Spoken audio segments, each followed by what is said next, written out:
to the Marley Bird YouTube channel, brought to you by Red Heart Yarns. I'm so excited for this video because I get to tell you about a brand new yarn added to the Red Heart Super Saver line. It is Red Heart Fair Isle. This is a great way for you to do that wonderful Fair Isle look that you might love, but you're not sure how to get. What's neat is the Fair Isle yarn has been dyed in such a way that as you work up your project, the yarn itself gives you the Fair Isle look. In this video, we are going to learn to make the Fair Isle crochet scarf. This is a free pattern available over on redheart.com. It requires 2 skeins of Red Heart Super Saver Fair Isle in any of the shades that you choose to use. It uses a size I or a 5.5 millimeter crochet hook, and you will need a good pair of scissors and an awesome bent tip tapestry needle.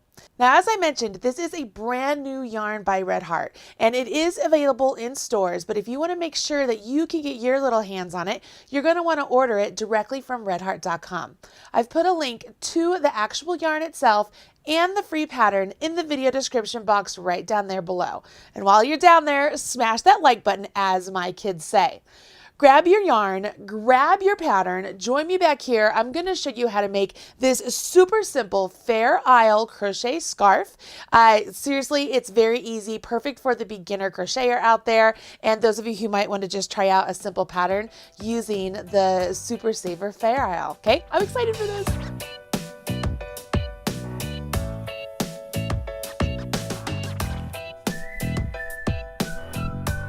Let's jump in and learn how to make this really easy scarf. For this pattern, I am going to use the colorway Derby Fair Isle. Derby Fair Isle. That's the colorway I'm using. And because this is a Red Heart Super Saver, it is a center pull skein. Super easy. Find your center bit and just pull it out. So I am going ahead and pull out a section here. And we start off with a slip knot. Place the tail of a yarn in your hand. Take your working yarn, wrap it around your forefinger and middle finger. When you come back up, cross over. Now turn your hand. Go ahead. You could take your hook, go underneath the first loop and grab the second loop and bring it up. Take your fingers out and pull. Now you have this kind of big loop here. If you just separate those 2 ends of the yarn, it will tighten up on your hook and you have a slip knot. Pretty easy, right? So far, so good. What you want to do now is create 24 chains. Now, this pattern is written by Sarah K. Hartman, and it's really easy, and it's a great pattern to learn how to crochet, but it's also a great pattern to use for this new Super Saver Fair Isle because it allows the actual color changes to land where they're supposed to. So to create 24 chains, you're going to hold your yarn and your hook, and we will take our hook and going around the yarn just like so. We will grab that yarn and pull it through that slip knot that we created. Now, you do not want to pull your yarn extra tight at this point. We want that stitch we just created to maintain the same size that it was when it was on this portion of the hook. So that would count as 1 chain. You never count the loop on your hook as a chain. So when that slip knot was on our hook, it did not count.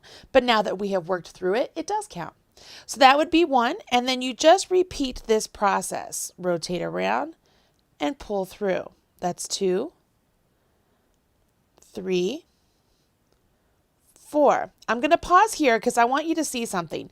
Can you see that I'm getting a really nice flat surface here with sections that look like V's? What I want to do is to make sure that my beginning chain here doesn't turn on me, doesn't twist and turn. I take the pad of my thumb and I rest it right there on those V's that we're looking at. I just rest it and I move it up with my hook about every 3rd or 4th stitch. So that was 1, 2, 3, 4, 5, 6, 7, and see how I'm keeping everything straight? I move the pad of my thumb up. 8, 9, 10, move the pad of my thumb up. 11, 12, 13, 14.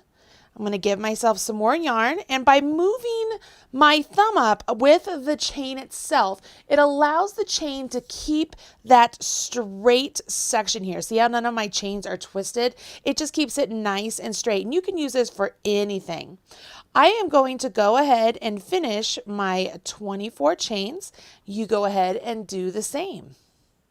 Once you've reached 24 chains, this is a good point to go back and go ahead and recount your chains just to make sure. If you've been using the pad of your thumb along the top edge of your chains, like before, you'll see that you have a nice, clean, crisp edge. And all of those little V's that I pointed out before are just all sitting right there for you. So all you have to do to count your stitches, I'm going to grab this tapestry needle just to point out. Can you see that V right there? So this V right here, that's one stitch. That V right there, that's 2, 3, 4, 5, 6, so on and so forth. So if you count your V's, that's a great way for you to be able to count your chains. The next part of this scarf is really easy, and this is the stitch you will use for the entire scarf.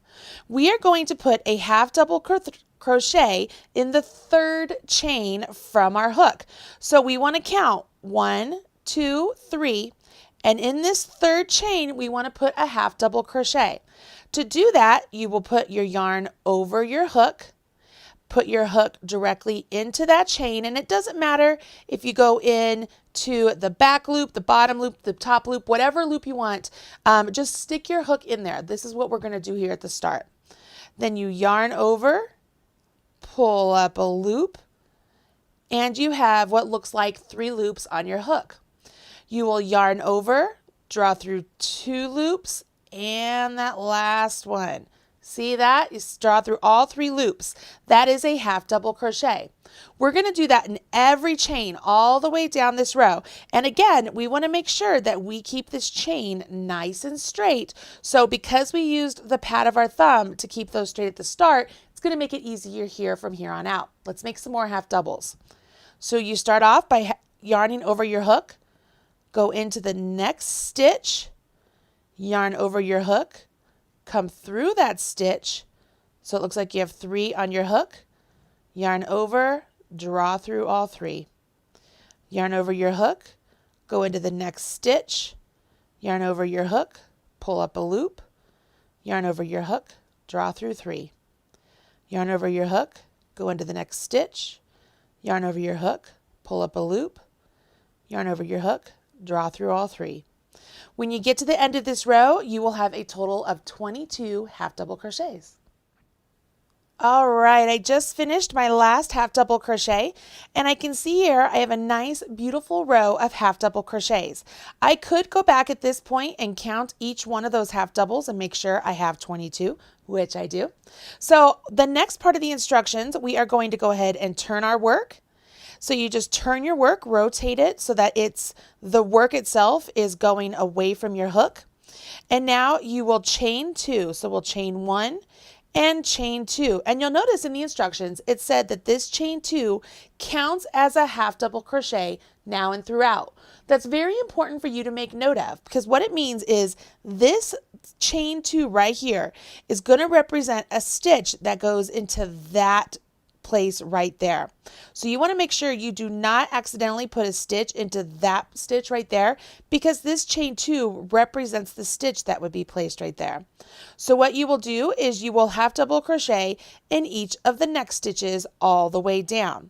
So we will skip this one and coming over here working through both of the V's, so working through both the back loop and the front loop. Okay, so there's like this gap right there. Can you see that gap? I'm going to put my hook right through that. So that is when you can see you have both loops on your hook. Yarn over, pull up a loop, and you have 3 on your hook again. Yarn over, draw through all 3. Yarn over your hook, go into the next stitch. Yarn over, pull up a loop. Yarn over, draw through all 3. Yarn over, go to the next stitch. Yarn over, pull up a loop. Yarn over, draw through all 3. You will do this all the way to the end of the row, and you will have 22 half double crochets again, but remember that that first chain 2 counts as a half double crochet. So when you're counting your half doubles, you want to make sure that you're counting that in your total. As I'm coming up to the end of my work here, I want to make sure I work all the way down here to the edge, so that way my my edge itself is nice and clean and crisp. Once I get to the end of my row, I will go ahead, turn my work, and repeat row 2. So I chain 2, and remember, I will not put a stitch into this one because this chain 2 represents that stitch that would normally go there. I will yarn over my hook, go into the next stitch, and complete my half double crochet. And I will do this all the way to the end of the row. I want to get to the end of this row so I can show you what the end will look like, so that way you are working into the correct stitch at the very end. Then I am going to give you a little tip that will be very helpful, especially to those of you who are beginners and really have trouble knowing what the last stitch is of your row. I'm going to show you how to use stitch markers to make sure that your edges are nice and clean and crisp. Okay, I'm coming up to the end of my row, and like many of you, I get really lost to find what the last stitch is I'm supposed to work into. So I could pause at this point, come back here and count to see how many stitches I have. So I have 2, remember you count this one, so 2, 4, 6, 8, 10, 12, 14, 16, 18, 20, and I need to have 22. So I need to fit 2 more stitches over here. So I know that I need to put 1 stitch right here, okay, so it would be in that stitch right there. And then I need to fit 1 more, which makes sense because that would work into my turning chain right there, my 2 stitches that count as my half double crochet. When you work into these 2 stitches, you have a choice. You can actually work into the big space there, okay? You can work into that space, but what that does is creates a hole on the edge of your work. What I like to do is, just like when we worked into the chains at the very start, I like to work into the actual chains that we made there. So I would go into the second chain, put my hook in, and create my half double crochet directly through that second chain. Now, if I want to go on and really make sure that I know exactly where my stitch needs to go without any guesswork, and this is really helpful for both of you out there who might be experienced crocheters or very beginner crocheters. Even I still use stitch markers. That's right, stitch markers. Stitch markers are really useful to point out where the beginning of your row is on either side of an object. I find them really helpful. I use them quite a bit, and when I teach beginner crochet in my local yarn store or at Stitches Expos, I always show them how to use stitch markers. So that's what I want to show you now. I'm going to use 2 stitch markers that I actually made, and I will put a link to how you can make these stitch markers right there in that little I button. So if you want to make some fun decorative stitch markers, you absolutely could do that. Or you could always go to the store and purchase these little removable stitch markers also. They work as well. But sometimes, you just like to have a little bling in your work. This is how you're going to use them. Are you ready? At the end of your work, we'll go ahead, we will turn. We will chain 2, and this is where we want to add our stitch marker. The reason we want to add our stitch marker at this point is because our chain 2 actually counts as a stitch. So the second chain of this chain 2 is the top of our stitch. That's where we want to put our last stitch on the next row. So you just grab the stitch marker, and we will attach it to the chain that's behind the loop on our hook. So I just have it dangling there directly on that chain. And what will happen is when I come back in this direction and I'm like, okay, where's the last stitch I work into? I will know what stitch it is because it's already marked. Once that's marked, I just ignore it. Like, I don't need to do anything else. Make sure I skip that first stitch because that's the way the designer wrote this pattern. And we will put half double crochets in every stitch all the way to the end. Now, because there's a right side and a wrong side, there is an end to 2 different edges, we are going to have 2 stitch markers in total used on this project. We will have a stitch marker at either end of this scarf. So we will have a stitch marker at the start of the row, every row, okay? But we will move that stitch marker up. Let me show you what I mean. When I get to the end here, I didn't add a stitch marker down here yet. So once again, you'll see that I would be like, okay, where's the last stitch? Well, I know that I have to put one right here. And I also know I have to put one in the top of those two turning chains. So that turning chain right there. So I did my half double. Okay. So there's my start stitch marker at the start. I would turn my work, chain 2, and this is where I would add my other stitch marker. Okay, I want to add it at the start of this edge. So I grab my stitch marker, put it in the second chain, right? Not the one that's on our hook, the one below it, and then I ignore it. I go down to the other edge.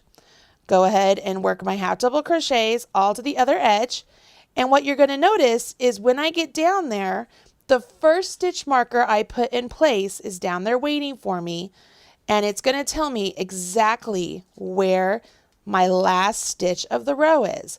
And it's going to be really helpful. I know some of you might not need this little tip, which is totally fine, but there are some of you out there that maybe have always struggled with your edges being a little bit off, coming in, going out. This is a great way just to make sure that your edges are nice and straight, which is perfect for a scarf because you don't want your scarf to be all wavy. So I'm here almost to the very end. Sorry, my markers are hitting the table a little bit. And I could be like, oh, okay, so there's where my last stitch needs to go. So I have one stitch right here. And now I know where that marker is. I can put my hook right there where the marker is and complete my half double crochet. Turn my work, chain 2, and move my marker up. So I take it out of that one, move it up, put it into that one, right? And I carry on just like before. And when I get to the other end, that's when I'll have my other marker down there waiting.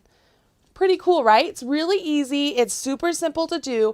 And you don't have to just do this on scarves. You can do this on blankets. You can do this on garments. You can do this on hats. Anything that you need to make sure that you know where that last stitch is, you can use stitch markers. Okay, now that you know how to do the half double crochet, how to use stitch markers to make sure your edges are nice and clean, you know how to complete this scarf. So all you will do is work your scarf up to the measurement as listed in the pattern. There will come a point in time where you have to add a new ball of yarn. So what I want to do next is show you how to add that new ball of yarn so that way you're aware of how to do it. When you add a new ball of yarn, you want to make sure you do it at the end or the beginning of a row. You don't want to add yarn in the middle of your project because it just is better to add it at the edges. So meaning if you run out of yarn maybe mid-row, rip out those stitches until you get back to the beginning and change colors at that point. We're going to pretend that I need to add a new ball of yarn right now. So I'm on the last stitch, so I would yarn over, go into that last stitch, yarn over, pull up a loop, and all of this is done with the yarn that I'm still working with. But what I want to do now is I want to grab whatever yarn I'm changing to, and on my final yarn over to draw through all of these stitches, I will do that with my new yarn. So I'm going to use a different yarn just so you guys can see what I'm adding here. So I've just grabbed a teal yarn. And what I did is you can see I put the tail like right up next to the working yarn that I was working with. And I will just yarn over with the new yarn and pull that yarn over with the new yarn through all those stitches. What that does is it allows the old yarn to finish off. The new yarn is attached. We turn our work, chain 2, move our stitch marker up if you're using a stitch marker. It's hard to hold everything at the same time. Move my stitch marker up, and then carry on just with my new yarn. The tails of the old yarn and the new yarn you attach, so these two sections here, you could go back and weave in your tails later on. I'll show you how to do that as well. So let me go ahead. I will just snip this off. Let's just pretend that was working there, and I will go ahead and I will just snip this off as if it ran out of yarn. All right, so let's say you're at the end of your project. You're like, okay, cool. I have all these tails. I want to make sure I weave them in nicely and they don't come undone, because that is like the worst thing ever, especially if you're wearing it and you made it and you're showing it off, then all of a sudden these tails are poking out, or if you gave it as a gift and all of a sudden the tails start poking out, like that's just no fun. So what you want to do is grab a bent tip tapestry needle. These things are absolutely fantastic. I love them. You will thread your bent tip tapestry needle with the tail of your yarn. Okay, so I just put it in there. And what I want to do is I want to take my yarn and I'm going to go in this motion. I'm going across the stitches. I want to make sure I don't pull too tight. And then I'm going to come back. So see how I have like a little V right there? I'm going to skip over that first one, go into the second and come back. All right, so I just went east and west. Now, what I like to do is I would go east or west one more time, okay? So I would jump over this first and come back. All right, so what that has done, I've woven it in a couple times. What I can do now is I could go north and south, but because we're working with yarn that has different colors, I'm actually just going to go back one more time. And this time as I'm coming back, I want to try and split through the yarn of the tail yarn that I've already come through, just so that it kind of grabs at it. The reason I'm going back one more time is I like to snip my tails where they're down here at this edge. I don't like slipping my tails over here because I feel like they poke out. But if I slip it down there, it's not coming undone. Look at that. It's nice and secured in. And I could do the same thing with this bit of tail. Now, obviously, I'm going to mention it one more time because I know some of you will get confused by this. I used a different yarn altogether just to show you how to change colors. You would want to make sure that you use the same yarn colorway and dye lot for your scarf, and you would just weave in your ends. Once you finish the body of the scarf and woven all of your tails, the last bit is just adding some fringe, which is really simple and super on trend, but maybe you've never added fringe before. It is so incredibly easy. Let me show you how to do that next. When you're making fringe, the first thing you need to do is cut the appropriate number of lengths of yarn. So we are going to have 10-inch lengths of yarn, and we need a total of 18 groups of 5, meaning we need 90 10-inch lengths of yarn. So all I'm doing right here is, because I'm just going to show you how to do this first one, is I am just guesstimating 10 inches here. Once you have your lengths of yarn, go ahead and fold them in half. This halfway point right up here, this is the part that will be up against the scarf, okay? And we want to make sure that all of the little fold overs are all on the same side. So pick which side you want that side to be. Once you have that side chosen, go ahead and make sure it's facing you. Once it's facing you, we want to pick the midway point here for the start one. So I'm going to say that that's about midway. And I'm going to put my hook directly into the midway point. I will then grab the center of my folded fringe here, and I am going to pull that through that stitch. Okay? So I've pulled it through the stitch. Now that I've pulled it through, I open up this center midway point, and using my fingers, I can grab the tail and pull that through. And I'm just giving it a pull. It's just tightening up the center bit, the center section that I pulled through. Right there. And I've added fringe, okay?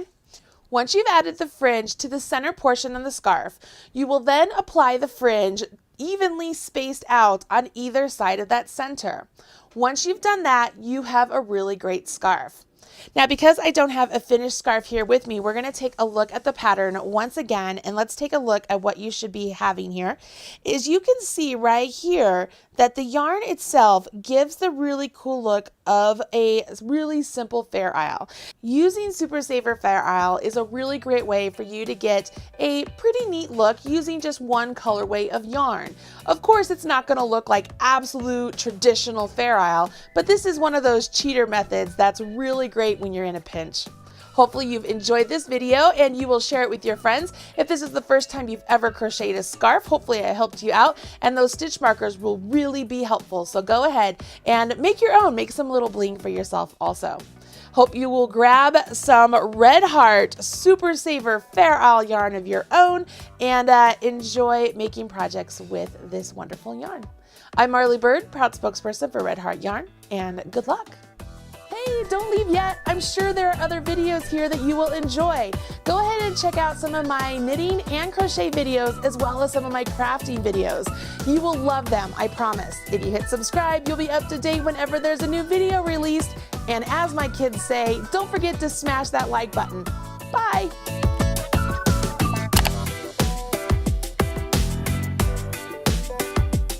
Everything you need to know about knitting or crochet can be found right here on the Marley Bird YouTube channel.